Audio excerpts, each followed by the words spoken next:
আমার ভাইজানেরা, এ নবী পাকের উম্মত উম্মতিরা, এ নবী দেওয়ানারা, বিশ্ব নবী রাসূলুল্লাহ সাল্লাল্লাহু আলাইহি ওয়াসাল্লামের ওই মুহাব্বতের সাহাবা, আনসারী সাহাবা আল্লাহ রাসূলের জন্য একটা বকরি জবাই করলেন। এ যুবকেরা, খেজুরের বাগানে ছুটে ছুটে গিয়ে কখনো কাঁচা খেজুর, কখনো পাকা খেজুর, এ যুবকেরা নানান রকম খেজুরগুলো আমার রাসূলুল্লাহকে দেওয়ার জন্য প্রস্তুত করলেন।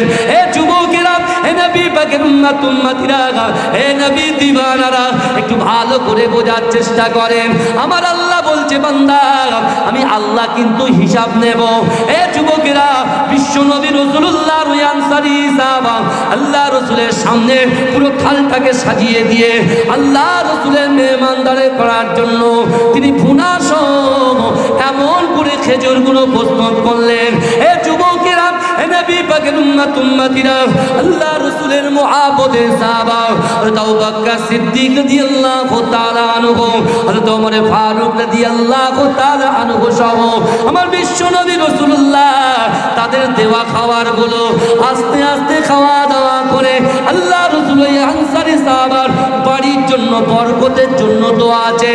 বিশ্ব নবী রাসূলুল্লাহ সাল্লাল্লাহু আলাইহি ওয়াসাল্লাম মদিনার মসজিদে নববী শরীফের দিকে এগিয়ে যায়।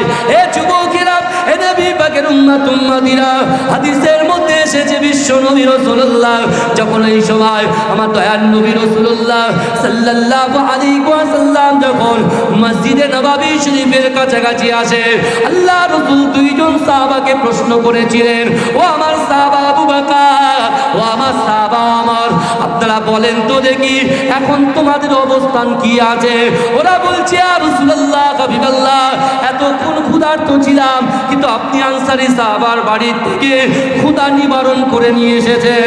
ওই সময় দয়ার নবীর চোখে ঝরঝর করে কাঁদে।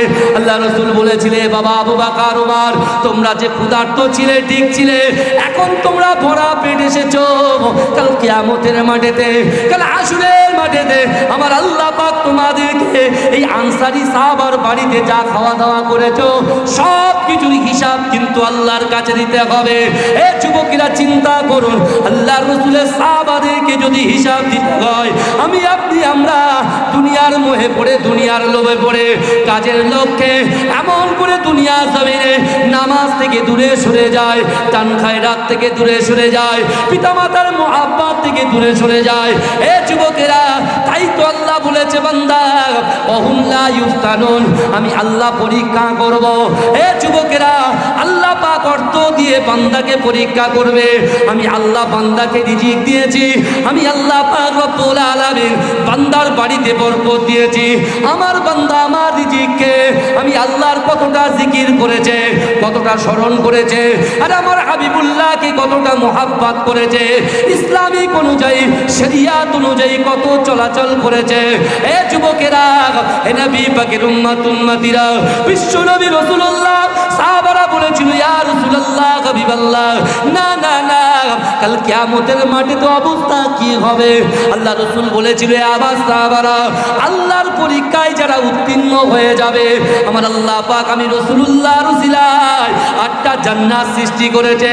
ওই 8টা জান্নাতের ভিতরে আল্লাহ পাক রব্বুল আলামিন সবচাইতে বড় জান্নাত, জান্নাতুল ফেরদাউসটা ওই উম্মত উম্মতিদের আমলনামায় লিপিবদ্ধ করে দেবে। এজন্য বলেন, চিৎকার দিয়ে বলা যাবে সুবহানাল্লাহ? নারে দেখবে, নারে দেখবে, দরুদ শরীফ পড়ুন, আল্লাহুম্মা।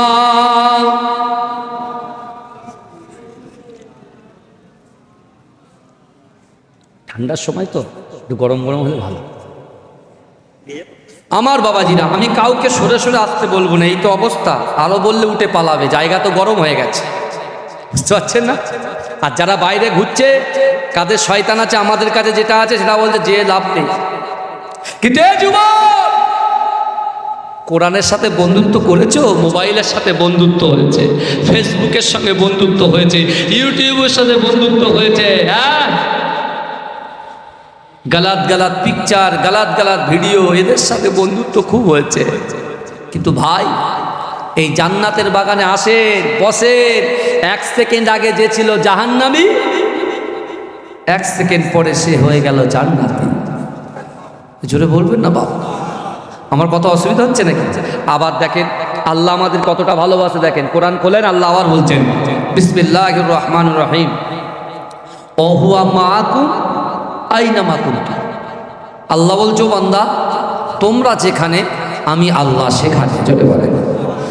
একজন মুরব্বী তিনি মাঠে কাজ করছেন, ভরা দুপুরবেলা ছেলেকে বারবার ডাকছে, বাবা ছেলে আয়, একটু আয়।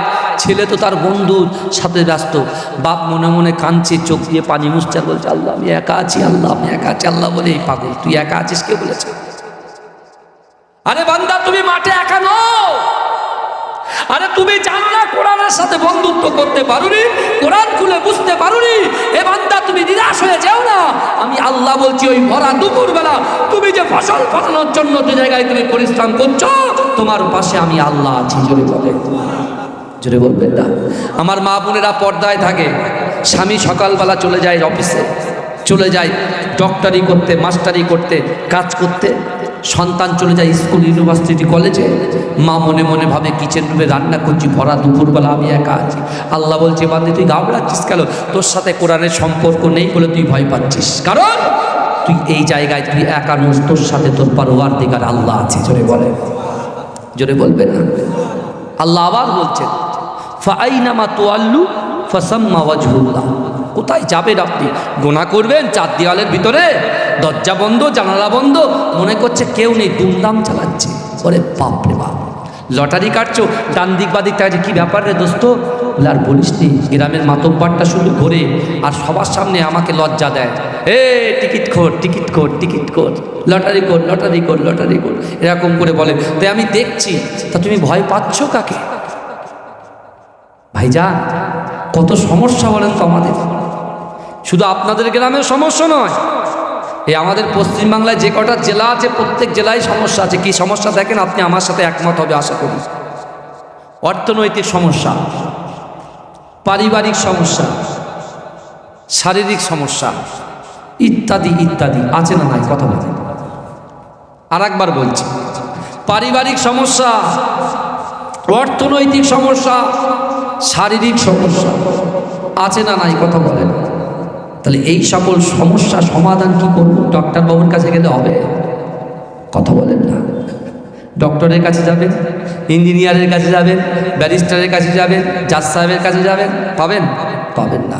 এই সমস্যার সমাধান পেতে গেলে যুবক তুমি চলো, যারা মিনি মার্কেটে ঘোরাফেরা করছে তাদের এই সমস্যাগুলো আছে, জিজ্ঞেস করেন। তারা শান্তি খুঁজে পাচ্ছে না, কোথায় কোথায় যাবে? শান্তি পাবো কোথায়? শান্তিটা পাবো কোথায়? কিছু দিনের জন্য, কিছু সময়ের জন্য আবু জেহেলকে আল্লাহ শান্তি দিয়েছিল। কিরাম শান্তি শুনবেন? আবু জেহেলের স্ত্রীর নাম কি বলেন তো?